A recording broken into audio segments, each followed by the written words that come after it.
Όλα τα λες. Λέω, δεν τα λέω όλα, δεν λέω λεπτομέρειες. Λέω το ακαδημαϊκό. Ευχαριστώ. Με τον υδρότα του προσώπου σου θέλει να εργάζεσαι μέχρι να γυρίσεις στη γη. Με ρωτάνε τι κατήρια κάνεις και λέω είμαι χωματολόγος. Γιατί η ιατρική είναι χωματολογία, με το χώμα ασχολείται. Χώμα είσαι και στο χώμα γερνάς. Οπότε χωματολογία, έχω κάνει δίκευση στην πλαγία. Και της λέω Μαρία, σ' αγαπάω. Αφού έχω φύγει ο Λιάννη και μου λέει και εγώ σ' αγαπάω. Ξέρετε το. Και το πρωί σηκωθήκαμε, μου ετοίμασε πρωινό που με ετοιμάζει πολύ καλό πρωινό. Η αγάπη του άντρα περνάει από το στομάχι, να το ξέρετε αυτό. Και όπως καθόμασταν έτσι, της λέω Μαρία, ξέρεις κάτι, μου λέει τι αγάπη μου. Λέω είσαι η γυναίκα μου. Και Μαρία, τι σημαίνει είσαι η γυναίκα μου. Έχει ένα νόημα το είσαι η γυναίκα μου. Σημαίνει ότι σε αγαπάω, γιατί το δαχτυλί δεν σημαίνει τίποτα, άμα δεν έχει νόημα. Ότι είμαι για σένα εδώ, ότι θα νοιάζομαι για σένα, στις καλές και στις κακές στιγμές, σε πλούτη και σε φτώχεια, σε υγεία και σε αρρώστια, μέχρι που ο θάνατος να μας χωρίσει. Και η Μαρία ακούγοντας αυτό, το γονίδι του σερωτονίνης της ενδορφίνης εδώ, γιατί είχε ένα νόημα η λέξη σε γυναίκα μου. 40 χρόνια αργότερα, σηκωνόμαστε πάλι ένα πρωί, υποθετικά έτσι. Το στομάχι εδώ, καράφλα, αυτή λίγο έτσι, στη βυζιά, κοιλιά, ένα πράγμα που γίνει εδώ πέρα. Ο θηροειδής φταίει, ο θηροειδής είναι η γυναίκα. Αυτός ο θηροειδής. Και τώρα, εγώ διαβάζω εφημερίδα πρωί. Δεν μου κάνει πρωινό αυτή. Κατεβάζω την εφημερίδα, γιατί μυρίζω το ψωμί που έχει καεί εκεί και λέω Μαρία, ξέρεις κάτι. Μου λέει τι, είσαι γυναίκα μου, το κέρατό μου μέσα, το ξέρεις. Και μου λέει αυτή, και 40 χρόνια. Την ώρα που μου το λέει αυτό, της έχω πει πάλι είσαι η γυναίκα μου. Ναι, αλλά τώρα δεν παράγει ενδορφίνη, τώρα παράγει αδρεναλίνη από εδώ. Τώρα παράγει κορτιζόνη. Και ξέρετε τι κάνει η κορτιζόνη και η αδρεναλίνη στο νοσοποιητικό σας σύστημα. Σας παχαίνει, σας επιταχύνει τη γύρανση, σας ανεβάζει το ζάχαρο, σας δημιουργεί στεφανιαία, σας δημιουργεί καρκίνο, σας δημιουργεί εμπλοκή με τη μελατονίνη που σας είπα και ο κατάλογος είναι ατελείωτος. Προσέξτε, η ίδια λέξη στη μία περίπτωση είναι μήνυμα ζωής και στην άλλη μήνυμα θανάτου εξαρτώμενο από τι. Την πρόθεσή μου, ναι ή όχι. Γι' αυτό έχει μεγάλη σημασία να είμαστε ειλικρινείς με τους συνανθρώπους μας και να λέμε την αλήθεια και τίποτα παρά μόνο την αλήθεια. Αλλά πώς να πεις αλήθεια που το ψέμα είναι γεμάτο γύρω μας, ναι ή όχι. Ξέρετε, έρχονται άνθρωποι, είχε έρθει, θυμάμαι μια γυναίκα του Θεού, ήταν ηγουμένη σε ένα μοναστήρι μεγάλο και πραγματικά πρόβατο του Θεού. Ό,τι μπορούσε να δώσει και μου δεν κρίνω τίποτα αυτή τη στιγμή έτσι, αλλά μου περιέγραφε τι γινόταν μέσα στο μοναστήρι και λέει αγαπάω το Θεό, αλλά άμα θα φύγω νομίζω ότι προδίδω το Θεό. Και η γυναίκα έχει αποκτήσει σκλήρυνση κατά πλάκας και ψωρίαση και ρευματοειδή αθλήτια που είναι αυτοάνωση ασθενεία από το υπερβολικό στρες που βρισκόταν, γιατί ενώ αγαπάει το Θεό βλέπει ότι αυτοί που είναι με το Θεό κάνουν τελείως αντίθετα. Δεν μπορεί να τους μισήσει, γιατί έχει καλό χαρακτήρα. Αλλά την ίδια στιγμή μπορεί να παρατήσει τα όπλα, πρέπει να σταθεί στις θερμοπύλες τις δικές της. Και λέω, ξέρεις κάτι, για να τον έχεις πρέπει να τους συγχωρέσεις και να τους αγαπήσεις περισσότερο αυτούς τους ανθρώπους. Η συγχώρεση δεν είναι ποτέ για τον άλλον φίλο μου. Η συγχώρεση πάντοτε είναι για σένα, γιατί εσύ υποφέρεις. Αλλά δεν θέλουμε να συγχωρέσουμε γιατί ο εγωισμός μας δεν μας αφήνει. Και οπότε, ό,τι φάει και να φάτε, όση γυμναστική και να κάνετε, όσα πτυχία και να πάρουμε, άμα δεν λύσουμε τα απλά. Κάποιος είπε, φτάσαμε στο φεγγάρι. Στείλαμε στον Άρη και μεταξύ τους γείτονες και εμείς οι οικογένειές μας έχουμε κενό. Κάνουμε μεγαλύτερα σπίτια, αλλά μικρότερες καρδιές. Έχουμε πάρει μεγαλύτερα αυτοκίνητα, αλλά ο κυβισμός της καρδιάς μας έχει σμικρινθεί. Μπορούμε να μιλάμε ώρες για τη φιλοσοφία, αλλά για να αγαπήσεις τον εχθρό σου, ξέρετε πόση δύναμη χρειάζεται για να αγαπήσεις τον εχθρό σου. Και απλώς, και μετά μπορείτε να ρωτήσετε ό,τι θέλετε, θέλω να κλείσω με μια ιστορία που εμένα με συγκλώνησε πριν από μερικά χρόνια. Στην Αφρική. Έχετε ακούσει για τη σφαγή με τους Χούντου και τους Τούτσι. Ναι. Ξέρετε πόσο πολύ πέρασε από πάνω αυτό. Είναι αράπηδες μωρέ, δεν πειράζει. Μέσα σε λιγότερο από 9 μήνες, 1.000.000 άνθρωποι σφαχτήκανε. Προσέξτε, σφαχτήκανε αδέρφια με αδέρφια γιατί ο ένας είχε πιο πλακουτσωτή μύτη από τον άλλο. Οι Χούντου με kill the cockroaches είχαμε. Σκοτώστε τις κατσαρίδες. Δημιούργησαν ένα ψεύτικο επεισόδιο με ένα μπύραυλο ρίχνοντας σκοτώντας τον πρόεδρο της χώρας και μετά ξεκίνησε η εθνοκάθαρση. Το Endlösung που είχε κάνει ο Χίτλερ, το Kristallnacht. Και ένας γνωστός μου είναι θεολόγος, γνωστός με εξαποστάσεως, λέγεται Μαρκ Φίνλεϊ. Όταν τελείωσε η γενοκτονία στη Ρουάντα, τον καλέσανε γιατί έχει κάνει και ψυχολογία για να βοηθήσει την ψυχική αποκατάσταση. Έχουμε τη λεγόμενη μετατραυματική διαταραχή.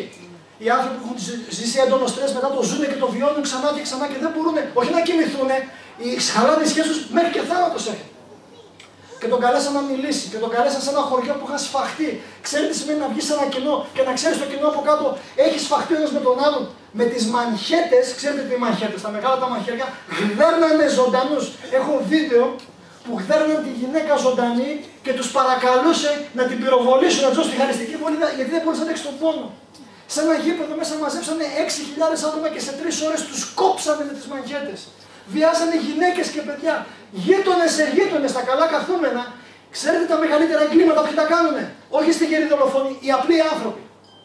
Και ξέρετε τι θα κάνουνε, γιατί είναι μάζα, δεν έχουν προσωπικότητα. Και το σύστημα σήμερα αυτό σας θέλει, να είστε μια μάζα και να κάνει μπέκ όλοι από κάτω να είστε.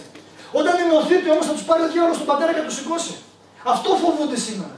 Και αυτό δεν θέλουν από εσάς να έχετε. Να κοιτάνε να σας τραβάει το αλουνού. Και σηκώθηκε ο άνθρωπος και πριν μιλήσει. Του λέω ο υπεύθυνος για την ομιλία: θέλω να σε πάρω σε ένα χωριοδάκι να γνωρίσεις μια γυναίκα που θα αλλάξει σίγουρα τη ζωή σου. Και οδήγησαν, σας περιγράφω την εμπειρία του ανθρώπου που μας τη μετέφερε. Και τον οδήγησε σε έναν κακοτράχαλο δρόμο, όχι όπως τους δικούς μας. Και έφτασε σε ένα χαγιάτι, ένα σπιτάκι. Και μπαίνοντας μέσα, περίμενε λίγο και κάτσε σε ένα πράγμα σαν ένα ξύλο ήταν βασικά. Δεν ήταν ούτε καναπέδες, ούτε αυτά που έχουμε όλα εμείς και παραπονιόμαστε. Μόνο 5.000 ευρώ έκανε ο δικός μου καναπές. Τις γειτόνες σας έκανε 7. Άχρηστε! Είδους πήρε τη θέση. Μου άρεσε. Και όπως καθόντουσαν, έρχεται η γυναίκα και εξιστορεί τι έγινε. Όταν έγινε με τους Χούτου και τους Τούτσι, τους μαζέψαν στο χωριό. Ο άντρας ήταν πρόεδρος. Και ρωτήσανε ποιος είναι ο πρόεδρος. Είχε 4 παιδιά αυτός. Η γυναίκα του και οι γονείς του. Και όπως πήγε να σηκωθεί, τους είχαν μαζεμένους. Η γυναίκα του τράβηξε κάτσε κάτω του λέει. Και ένας από τους Χούτου πιάνει 2 παιδάκια από το κεφάλι, τα φέρνει στη μέση και με τη μαχαίτα κόβει το κεφάλι, χλαπ και τα 2 παιδιά. Και λέει: άμα δεν σηκωθεί ο πρόεδρος, θα αρχίσουν να κάνουν όλα τα παιδιά τον ένα πίσω από το άλλο. Οπότε ο άνθρωπος από, καταλαβαίνετε, ευσυνειδησία, βλέπετε ο δαρβινισμός, τι θα λέγει σε αυτήν την περίπτωση. Σκάσε και μην μιλάς, ναι. Γιατί να πεθάνεις για τον άλλον. Και σηκώθηκε. Και με το που σηκώθηκε η γυναίκα τον κρατούσε από το χέρι και έρχεται αυτός που έκοψε τα κεφάλια και του τραβάει την πρώτη με τη μαχαίτα και του σκίζει το κεφάλι στα 2 και με τη δεύτερη του κόβει το χέρι και όπως φεύγει μονοκόμματος έμεινε το κομμάτι από το χέρι στο χέρι της γυναίκας. Δηλαδή αυτή έμεινε με το χέρι του άντρα της. Το επόμενο που έκανε έδωσε μία στη γυναίκα και τη χτύπησε εδώ, της άνοιξε την ομοπλάτη και μετά λέει ορμήξανε όλοι και έγινε η σφαγή. Σε λιγότερο από 15 λεπτά είχαν σφάξει 2.500 άτομα στην πλατεία. Τα σφάξανε. Καταλαβαίνετε, μιλάμε για φόρο αίματος αυτή τη στιγμή. Η γυναίκα αυτή έμεινε ζωντανή, θα μένει στα πτώματα 3,5 μέρες, νομίζω ότι ήταν νεκρή. Και με την μπουλντόζα μετά από 3,5 μέρες, όταν πήγαν να κάνουν ομαδικό τάφο, είδε κάποιος ότι κινιότανε ακόμα και την τραβήξαν από τα πτώματα. Ξέρετε, 3,5 μέρες ήταν μέσα σε ένα σωρό από σάρκες που σαπίζουν σε 45 βαθμούς Κελσίου. Είδε τα παιδιά της, όλα, τον άντρα της, τους γονείς της. Το πιο δικαιολογημένο συναίσθημα να έχει για τον εχθρό είναι τι? Τουλάχιστον δικαιοσύνη, ναι ή όχι? Την πήγαν στο νοσοκομείο και δείχνει στον φίλο μου, στον γνωστό μου κάνει έτσι και φαίνεται η ουλή και κάνει το κεφάλι εδώ γιατί έφαγε και μια ξόφαλτση και ήταν ανοιγμένο όλο αυτό εδώ πέρα. Το χέρι αυτό είχε μείνει ατροφικό. Μπροστά της έχει τη φωτογραφία του άντρα της, τον πίνακα, σε αυτή το χαγιάτι. Και λέει, δεν μπορούσα να κοιμηθώ μέρα και νύχτα. Την ημέρα δούλευα και εργαζόμουν, αλλά αυτό το βράδυ σκεφτόμουν, μου περνάγανε από το μυαλό όλα αυτά και λέω, δεν μπορώ. Και τότε κρεμάστηκα από μία υπόσχεση. Γιατί φίλοι μου, σήμερα εμείς λεγόμαστε χριστιανοί, αλλά φέρνουμε το όνομα μόνο. Προσέξτε, δεν μιλάω για θρησκεία αυτή τη στιγμή, έτσι. Αυτοί οι άνθρωποι εκεί κάτω πιστεύω ότι έχουν πολύ περισσότερη πίστη, γιατί υποφέρουν περισσότερο. Και πιστεύω ότι ο Θεός τους μιλάει κατευθείαν στην καρδιά τους. Στην καρδιά, όχι στο σχήμα. Το μόνο που θυμήθηκα ήταν τη θυσία του Χριστού για τους δικούς του εχθρούς. Και αν κάποια στιγμή μου δοθεί ευκαιρία και σας εξηγήσω ιατρικά τα πάθη της σταύρωσης, τι σημαίνει σταύρωση από την ιατρική, θα τρομάξετε. Θα τρομάξετε. λέει ότι στον κήπο της Γεστημανής ο Χριστός έσταζε θρόμβη αίματος, ο ιδρώτας του. Γελάγανε μέχρι πρώτη οι ανόητοι. Αυτό ονομάζεται αιματοίδρωση στην ιατρική. Συμβαίνει σε συνθήκες άκρατου άγχους, σπάνε τα αγκία στους μετοπιαίους λογούς και το άτομο πεθαίνει από κεφαλικό. Ο Χριστός άρχισε να πεθαίνει στον κήπο της Γεστημανής όταν είπε: περίληπος είναι η ψυχή μου ως θανάτου. Δεν είχε φάει το μαστίγιο, αλλά το βάρος της αμαρτίας όλου του κόσμου ήταν πάνω στις πλάτες αυτού που είπε ότι είναι Θεός. Έτσι είπε. Και σύμφωνα με την ψυχιατρική, ή τρελός ήτανε, είπε την αλήθεια. Μέση λύση δεν υπάρχει. Κανείς τρελός σχιζοφρενής δεν πεθαίνει για τα ιδανικά του και για την ηθική του. Κανείς σχιζοφρενής. Ίσως γίνονται ανήθικοι σχιζοφρενείς. Ανήθικοι. Και ειδικά σεξουαλικά ανήθικοι. Οπότε με μαθηματική μέτωπο, για μεθόδο απαγωγής άτομο, πάμε εκεί. Και θυμήθηκα αυτή τη θυσία. Και ξεκίνησα να κάνει κάτι άλλο. Να πάρει σοβαρά να αγαπήσει τον εχθρό σου. Γίνανε από τα Ηνωμένα Έθνη δικαστήριο, πιάστηκαν οι εγκληματίες πολέμου, εγκληματίες οι οποίοι με 10 τουλάχιστον μάρτυρες είχαν δει να σφάζουν τουλάχιστον πάνω από 20 άτομα ο καθένας. Αυτό σημαίνει εγκληματίας. Άμα έχει σφάξει ένα και ήταν μόνο ένας μάρτυρας, τον αφήνανε ελεύθερο. Μιλάμε για κατοχυρμάνα. Και οι φυλακές εκεί δεν είναι οι φυλακές οι δικές μας. Οι δικές μας οι φυλακές είναι η ψήση της ασφαλείας. Κορυδαλός. Μπαίνεις και βγαίνεις εν υψίστης, με το ελικόπτερο. Αυτό λέγονται υψίστης της ασφαλείας. Λοιπόν, οι φυλακές εκεί είναι αρχούρια. Και εκεί μπαίνεις και πεθαίνεις. Και άρχισε να μαζεύει ρούχα. Αυτή η γυναίκα μάζευε ρούχα, η Αφρικάνα, και εμείς οι ντουλάπες μας έχουν τόσα μέσα που σαπίζουνε, αλλά εκεί να μην τα δώσουμε γιατί είναι της μόδας. Το βρήκα στην τιμή ευκαιρίας μόνο 35 € να μην το πάρω. 47 ζευγάρια παπούτσια έχω. 40 ποδαρούσα μπορεί να ήσουν, δεν θα έχεις τόσα. Τι τα θες τόσα παπούτσια, τι τα θες. Δεν έχω, η άλλη έχει περισσότερα.